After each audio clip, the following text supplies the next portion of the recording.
పెట్టుకుంది, తెలుగుదేశంతో పెట్టుకుంది, ఎంఐఎంతో పెట్టుకుందని అన్నారు అధ్యక్ష. అధ్యక్ష అవును మేము పెట్టుకున్నాం. నిజంగా టీఆర్ఎస్ పార్టీ ఆ రోజు 2004లో కాంగ్రెస్ పార్టీతో పొత్తు పెట్టుకొని మీరు తెలంగాణ ఇస్తామని కామన్ మినిమం ప్రోగ్రామ్ లో పెట్టి రాష్ట్రపతి నోట చెప్పి మీరు మోసం చేసిండు కనుకనే మిమ్మల్ని వదిలిపెట్టి ఆ రోజు తెలుగుదేశం పార్టీతో పొత్తు పెట్టుకున్నాం అధ్యక్ష. అయితే ఇవాళ మేము తెలుగుదేశంతో పెట్టుకున్నా, కాంగ్రెస్ తో పెట్టుకున్నా, ఎవరితో పెట్టుకున్నా మొత్తం ఈ రాష్ట్ర దేశ రాజకీయ వ్యవస్థను ఒప్పించి మెప్పించి తెలంగాణ సాధనలో భాగంగా చేసినాం. ఇవాళ మేము సక్సెస్ అయినాం. మా ప్రయత్నం వల్లనే ఇవాళ తెలంగాణ వచ్చింది. లేకపోతే ఆ రోజు తెలుగుదేశం తెలంగాణకు జై తెలంగాణ అంటేనే పెట్టుకుంటామన్నాం. మాకు సీట్లు ఓట్ల కంటే కూడా రాజకీయ వ్యవస్థను ఒప్పించాలి, మెప్పించాలి, ఈ రాష్ట్రాన్ని సాధించాలని ఒక వ్యూహాత్మక భాగంలో మేము చేసినాం. ఇవాళ విజయం సాధించినాం. ఇవాళ రాష్ట్రాన్ని మేము సాధించడం అనేటువంటి విషయాన్ని ముఖ్యమంత్రి గారు గుర్తుపెట్టుకోవాలి. ముఖ్యమంత్రి గారు ఆయన వ్యక్తిగతంగా పదవుల కోసం ఆయన పార్టీలు మారింది తప్ప మేము ఇతర రాజకీయ పార్టీలతో పొత్తు పెట్టుకుంటే తెలంగాణ కోసం మేము పెట్టుకున్నాం అధ్యక్ష. జూబ్లీ హిల్స్ ఎమ్మెల్యే గారిని కూడా last 1 minute Jubilee hills MLA గారిని కూడా ఇవాళ అవమానపరిచినారు. జూబ్లీ హిల్స్ ప్రజలు, విజ్ఞులైనటువంటి ప్రజలు మా ఎమ్మెల్యే గోపీనాథ్ గారిని గెలిపిస్తే ఏదో ఎంఐఎం పోటీలో పెట్టడం వల్ల ఆయన గెలిచిండని జూబ్లీ హిల్స్ ప్రజల్ని అవమానపరిచే విధంగా జూబ్లీ హిల్స్ ఎమ్మెల్యే గారి పేరు కూడా తీసుకోలేదు. వారికి ఎందుకు వస్తారు? వివేకానంద గారు సార్, వారు తెలంగాణ వారి ఎలా గౌరవ సభ్యులు మాట్లాడుతూ సిద్దిపేట ప్రజలు బిడ్డలు ఎక్కడున్నా ప్రజలు అనే పదం రాలే ఉంటేదాన్ని తప్పకుండా మీరు ప్రజల పదం రాలే. ప్రజల ఒక నిమిషం సిద్దిపేట ప్రాంతానికి సంబంధించి వారు చెప్పినట్టుగా అది వాటర్ ప్రాజెక్టుదా ఇంకేదా ఆ డెఫినేషన్లో పోలేదు. అక్కడి నుంచి బకాయిలు రావాల్సి ఉండే వారు గౌరవ సమర్థవంతమైన శాసనసభ్యులు బిల్లు కట్టియాల్సి ఉండే అన్నారు తప్ప దానికి మీరు అంతలో దొంగ అంటే బుధాలు జరుపుకునే అవసరం. తర్వాత మీరు చెప్తా ఉన్నారు ఇవాళ అరే నేనేమంటే బుధాలు జరుపుకునే అవసరం లేదు, ప్రజల గురించి మాట్లాడలేదని చెప్తా ఉన్నాం గారికి చెప్తా ఉన్నా. తర్వాత అధ్యక్ష ఇంకొక మాట ఇలా తెలంగాణకు సంబంధించి చెప్తారు. తెలంగాణ కాంగ్రెస్ చేయకపోతే వచ్చింది అధ్యక్ష. ఇలా తెలంగాణ తెస్తేనే మీరు 10 సంవత్సరాలు మంత్రులు. దయచేసి ఆ విషయం మర్చిపోవద్దు. ఇలా తెలంగాణ తేకపోతే తెలంగాణ పార్లమెంట్ ఆర్టికల్ 3 ఇవాళ మీ పార్లమెంట్ సభ్యులు కేశవరావు గారు అడగండి. కాంగ్రెస్ పార్లమెంట్ సభ్యులు లేకపోతే తెలంగాణ ఎక్కడ అధ్యక్ష? ఇలా వీళ్ళు మాట్లాడతారు. ఆనాటి నాయకత్వం ఒకరని చెప్తానా అన్పార్లమెంట్ ఏదో తెలుగుతాం కానీ వీడికే ఏం నాకుండా పోయినా కూడా పార్లమెంట్ లో తెలంగాణ బిల్ పాస్ అయిపోతే రాకపోతుంది అధ్యక్ష. ఆనాడు స్పీకర్, లోక్సభ స్పీకర్, ఆనాడు సభ్యులు ఓడిఎం దగ్గర లొల్లైతుంటే కూడా బిల్లు ఏ విధంగా పాస్ చేస్తే ఇట్లా మాట్లాడితే ఇట్లా బరుగుతే ఎట్లా నడుస్తుంది అధ్యక్ష? నేను అడుగుతా ఉన్నా ఇలా బరాబరుగా కాంగ్రెస్ పార్టీ సోనియా గాంధీ గారి నాయకత్వంలో ఈ హౌస్ లో వాళ్ళ నాయకుడు చెప్పిండు సోనియా గాంధీ లేకపోతే తెలంగాణ వచ్చేది కాదు. ఇవాళ ఇట్లా మాట్లాడితే ఎట్లా అధ్యక్ష? ఆనాడు ఉండే పరిస్థితి వల్ల మేము మళ్ళీ చెప్తున్నాం. మా రాజగోపాల్ రెడ్డి గారు, మా డాక్టర్ వివేక్ గారు, మేము ఆయన వాళ్ళ ఎంపీ కేశవరావు గారు, ఇలా శాసన మండలి చైర్మన్ సుఖాంజర్ రెడ్డి గారు అనగానే పార్లమెంట్ సభ్యులం లేకపోతే ఎక్కడిది తెలంగాణ అధ్యక్ష? సోనియా గాంధీ గారు అయిపోతుంది అధ్యక్ష. ఇంకొకటి సబ్జెక్ట్ ఇవేరు కాకుండా ఒకటి గౌరవ నేను జగదీశ్వర్ రెడ్డి గారు మంత్రి గారిని అడుగుతా ఉన్నా. 10 సంవత్సరాలలో ఎన్ని సంవత్సరాలు విద్యుత్ శాఖ మంత్రి కూడా తెలియదు అధ్యక్ష. కుసారు అయినా మెంబర్ ఆఫ్ ఈరోజు అధ్యక్ష 2010 అధ్యక్ష 2010 ఫిబ్రవరిలో ఆనాటి గౌరవ ముఖ్యమంత్రి గారు రోషయ్య గారు తెలంగాణ ఉద్యమం ఉన్నప్పటికీ కూడా మేము ఆనాడు శ్రీధర్ బాబు గారు, మేము గౌరవ శాసనసభ్యులు కేటీ రామారావు గారు శాసనసభ్యులు, మేము ఆనాడు నేదురూరులో ఒక పవర్ ప్లాంట్ ఫౌండేషన్ వేసుకున్నాం 3x700 2100 మెగావాట్కు. అధ్యక్ష నేను ఎందుకు చెప్తా ఉన్నానంటే ఆ పవర్ ప్లాంట్ ఫౌండేషన్ వేసుకున్నాం 2010లో. మేము పార్లమెంట్ సభ్యుని గ్యాస్ అలొకేషన్ రాలే. ముఖ్యమంత్రి గారు అనేక సందర్భాల లెక్క రాసిండు. 432 ఎకరాల జాగాను 13 కోట్లు పెట్టి ఆనాడు సేకరణ చేసిన అధ్యక్ష. పొల్యూషన్ సంబంధించినటువంటి అన్ని అనుమతులు వచ్చినాయి.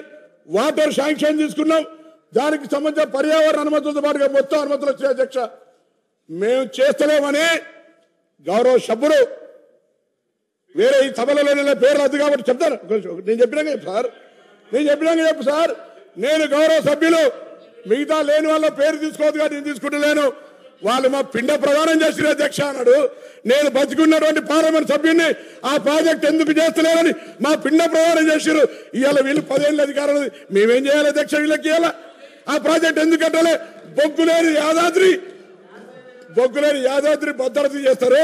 నాకు సింగరేణి నాకు కూత వేటలు ఉంటుంది. నా ప్రాజెక్ట్ ఎదురు ఎందుకు చేయాలి అధ్యక్ష?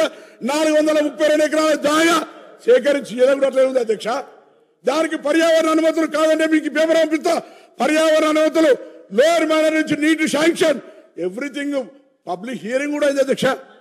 పబ్లిక్ అరే రన్నింగ్ కామెంటరీ మంత్రివి, గౌరవనీయుడివి, నువ్వు ఇట్లా రన్నింగ్ కామెంటరీ చేస్తే మీరు నేను అడుగుతాను సభాధ్యక్ష, ఇది మర్యాద కాదు. నేను అడుగుతాను నాకు బిడ్డగా నా పిండ ప్రయాణం చేసిరు. ఇవాళ బతుకున్నాను పిండ ప్రయాణం చేస్తాం. వీళ్ళు వాళ్ళని ఏం చేయాలి అధ్యక్ష? వాళ్ళకి బాధ్యత లేదా? బాధ్యత లేదని అడుగుతాను. 10 ఏళ్ళలో వీళ్ళు తెలంగాణలో మేము పొడిచినాం, మేము తెచ్చినాం, మేము బంగారు తెలంగాణ ఇచ్చాం. ఏం చేసిన అధ్యక్ష 10 ఏళ్ళలో ఎందుకు చేయాలి? 10 కరీంనగర్ జిల్లా ప్రజలకు ఆనాడు నాకంటే ముందు పార్లమెంట్ సభ్యులు గౌరవ చంద్రశేఖరరావు గారు తెలంగాణ ఉద్యమాన్ని, తెలంగాణ నినాదాన్ని కాపాడుకోవడానికి ఉప ఎన్నికల్లో మళ్ళీ గెలిపిస్తే నా చర్మం వెలిచి చెప్పులు కుట్టిస్తాను. ఈ ప్రాజెక్టు చేయవా అధికారంలోకి వచ్చినాక? మీ బాధ్యత లేదా? నా పిండ ప్రదానం చేసిన దాంట్లో ఈ శాసనసభ్యులు ఉన్నారే, ఇలా మీ బాధ్యత లేదా? ఇలా మీరు మాట్లాడుతాను అధ్యక్ష. నా ప్రాజెక్టుకి సంబంధించి ఎందుకు చేయలేదో కూడా జవాబు చెప్పాల్సిన అవసరం నా జిల్లా ప్రజలకు వీళ్ళకి ఉందనే మాట మనం చెప్తాను.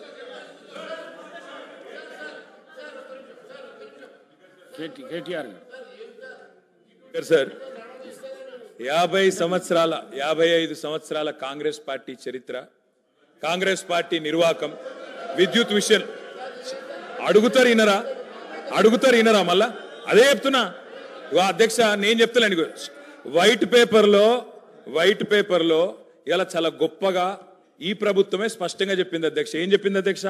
మాకు ప్రజలు 11 సార్లు అవకాశం ఇస్తే, 50 ఏళ్ళ అవకాశం ఇస్తే మేము ఇయ్యగలిగింది 2014 నాటికి 6 గంటల కరెంటు మాత్రమే. అంతటి అసమర్థత మాది, అంతటి చేతగానితనం మాది అని వాళ్ళే ఒప్పుకున్నారు అధ్యక్ష. చెప్పనండి అధ్యక్ష, నేనేం అన్పార్లమెంటరీ మాట్లాడతలేను, శ్వేతపత్రంలో అదే మాట్లాడుతున్నా అధ్యక్ష. కాంగ్రెస్ అధ్యక్ష ఇప్పుడు మీది కాంగ్రెస్ పార్టీ కాదు సార్. అధ్యక్ష మీరు మాకు అవకాశం ఇవ్వాలి సార్. తప్పు సార్ సార్, ఆయన మాట్లాడినప్పుడు నాకు అవకాశం ఇవ్వాలి మీరు దయచేసి. అధ్యక్ష విజయవాడలో రాయలసీమ థర్మల్ పవర్ కేంద్రం ఎక్కడ పెట్టిన అధ్యక్ష? కడపలో బొగ్గుందా అధ్యక్ష? కడపలో నీళ్లున్నాయా అధ్యక్ష? విజయవాడలో బొగ్గుందా? ఇలా బాగా మాట్లాడుతున్నారు. ఆ రోజు తెలంగాణలో విద్యుత్ కేంద్రాలు కట్టకుండా తెలంగాణ ఏర్పడే నాటికి 2700 లోటు మెగావాట్లతో 2700 మెగావాట్ల లోటుతో ఆనాడు మాకు నష్టాల్లో అప్పజెప్పిపోయింది. వీళ్ళు కాదా అధ్యక్ష? 6 గంటల కరెంట్ ఇచ్చింది వీళ్ళు కాదా? నేదునూరు గురించి మాట్లాడుతున్నారు అధ్యక్ష. నేదునూరు గురించి చెప్తా అధ్యక్ష. నేదునూరులో భూసేకరణ చేసి ఆయన చెప్పిందే చెప్తున్నా సార్. నేదునూరులో గ్యాస్ ఆధారిత విద్యుత్ కేంద్రం పెడతామన్నారు. శంకర్పల్లిలో జయపాల్ రెడ్డి గారు, మేము ఒక నేదునూరులోనే ధర్నా చేయలేదు సార్. మీ జిల్లా శంకర్పల్లిలో కూడా మేమే ధర్నా చేసినాం, నేదునూరులో కూడా మేమే ధర్నా చేసినాం. 2 దగ్గరలో రైతుల భూములు తీసుకున్నారు. గ్యాస్ సార్ ఇప్పుడు వైట్ పేపర్ మీద చర్చ జరుగుతుంది అధ్యక్ష. సార్ మా గౌరవ సహచర మంత్రి గారు నేదునూరు గురించి అడిగారు. మళ్ళా రాజకీయంగా చర్చ మొదలుపెట్టే ప్రయత్నం చేస్తా ఉన్నారు గౌరవనీయులు. మేము అడుగుతా ఉన్నాము, ఎవరైతే సిపిఐ సభ్యులు వారి చర్చ ఇంకా జరిగేది ఉందో చెప్పండి. తర్వాత వారి పూర్తి స్థాయిలో క్లారిఫికేషన్లు అడగమనండి సార్.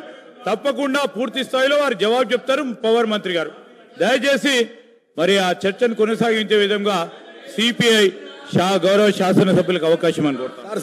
సార్ అది జైపూర్ ఫౌండేషన్ వేసారు. నా పిండ ప్రదానం చేశారు. ఒక సభ్యుని ఆవేదన చెప్పుకుంటాడు. కడప కర్నూలు గురించి మాట్లాడతారు అధ్యక్ష. నా జిల్లాలో ఎందుకు చేయలే? పిండ ప్రదానం చేశారు కదా అని అడుగుతాను అధ్యక్ష. ఇవాళ ఎందుకు మీరు ఆ ప్రాజెక్టు చేపట్టలేని అడుగుతా, దానికి ఎందుకు సార్? మంత్రి గారు అడిగిన ప్రశ్నకు జవాబే ఇవ్వండి మీరు దయచేసి. ఇలా బాధ ఎక్కడ అనిపిస్తుంది సార్ అంటే, సరే మంత్రులకు ఆవేశం రావచ్చు, పాపం వారికి ఏదో గతంలో ఏదో అవమానం జరిగిందని బాధపడుతుండొచ్చు. కానీ మరి స్వయంగా ఈ ముఖ్యమంత్రి గారే మా నాయకుడు కేసీఆర్ గారి పిండం పెడతా అని చెప్పి మాట్లాడిన నాయకుడు సార్. దాని గురించి నేను పోను, కానీ దాని లోపలికి నేను పోను. కానీ అధ్యక్ష వారికి తెలవాలా, వారికి తెలవాలా. ముఖ్యంగా శ్వేతపత్రం ప్రచురించింది ప్రభుత్వం. అన్ని సమగ్రమైన సమాచారంతో అవగాహనతో రావాలి. నేదునూరులో ఇక్కడ మానకొండూరు నియోజకవర్గం నేదునూరులో అదేవిధంగా శంకర్పల్లి, వాళ్ళ చేవెళ్ల నియోజకవర్గం శంకర్పల్లిలో ఆనాడు యూపీఏ ప్రభుత్వం ఉన్నప్పుడు గ్యాస్ ఆధారిత విద్యుత్ కేంద్రాలు నెలకొల్పుతామని చెప్పి భూసేకరణ చేసిండ్రు, రైతుల దగ్గర తీసుకున్నారు. మేము టీఆర్ఎస్ పార్టీగా ఆనాడు ఒక దగ్గర ధర్నా చేయలే, ఒక వ్యక్తికి వ్యతిరేకంగా ధర్నా చేయలే. కేంద్ర ప్రభుత్వమే తీసుకున్న నిర్ణయాన్ని గ్యాస్ ఆధారిత విద్యుత్ కేంద్రాలు ఎందుకు పెడతలేరు, బొగ్గు లేని విజయవాడలో ఎందుకు పెడతారు, బొగ్గు నీళ్లు లేని రాయలసీమలు ఎందుకు పెడతారు, మా కాడ ఎందుకు పెట్టరు అని ఆనాడు తెలంగాణ ప్రయోజనాల కోసం తప్పకుండా తెలంగాణ బిడ్డలుగా తెలంగాణ రాష్ట్రాన్ని సాధించిన పార్టీగా కొట్లాడినాం, గట్టి కొట్లాడినాం. అధ్యక్ష, నేను ఒకటే అడుగుతా ఉన్నా, గౌరవ మంత్రి గారికి అవగాహన ఉండాలా. ఈ దేశంలో ఎక్కడన్నా గ్యాస్ ఆధారిత విద్యుత్ కేంద్రం సఫలమైందా? నేదునూరులో గ్యాస్ అలొకేషన్ అయ్యిందా? ఏదో అక్కడ హాట్ స్పాట్స్ గా భూములు తెచ్చిండ్రు, ఏదో క్లియరెన్స్ అన్నారు, పారేసిపోయిండ్రు తప్ప ఆనాడు యూపీఏలో జయపాల్ రెడ్డి గారు స్వయంగా పెట్రోలియం శాఖ మంత్రిగా ఉండే గ్యాస్ అలొకేషన్ చేయలే. గ్యాస్ అలొకేషన్ చేయలేదు కాబట్టే ఆ 2 ప్రాజెక్టులు టేకాఫ్ కాలేదు. నేను మంత్రి గారిని కోరుతా ఉన్నా, ఇప్పుడు టేకప్ చేయండి. ప్రభుత్వం మీది, నేదునూరులో పెట్టండి, శంకర్పల్లిలో పెట్టండి, తప్పకుండా పెట్టి ఇప్పుడు హామీ ఇవ్వాలా. ప్రభుత్వం కమిట్మెంట్ ఇవ్వాలా. గౌరవ డిప్యూటీ సీఎం గారు హామీ ఇస్తారని చెప్పి కూడా నమ్ముతా ఉన్నా. ఇంకొక మాట కూడా అధ్యక్ష, ఇవాళ ముఖ్యమంత్రి గారు చాలా మాటలు మాట్లాడినారు. ఒక మాట మాత్రం నేను చెప్తా అధ్యక్ష, ఇవాళ నోటికొచ్చినట్టు అక్బరుద్దీన్ ఓవైసీ గారు మాట్లాడుతుంటే వారిని అవమానిస్తారు, ఇక్కడ మేం మాట్లాడితే మమ్మల్ని అవమానిస్తారు. సార్ కూనమనేని సాంబశివ గారు, సార్ ఒక నిమిషం సార్. మా భారతీయ జనతా పార్టీ పేరు తీసుకు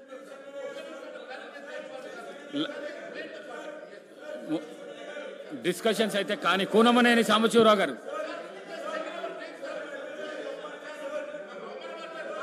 ఇస్తా. సాంబశివరావు గారు మాట్లాడంగానే మీకే ఇస్తా.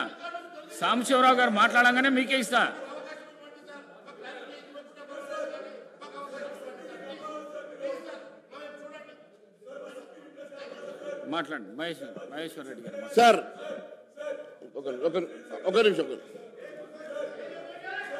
థ్యాంక్ యూ అధ్యక్ష.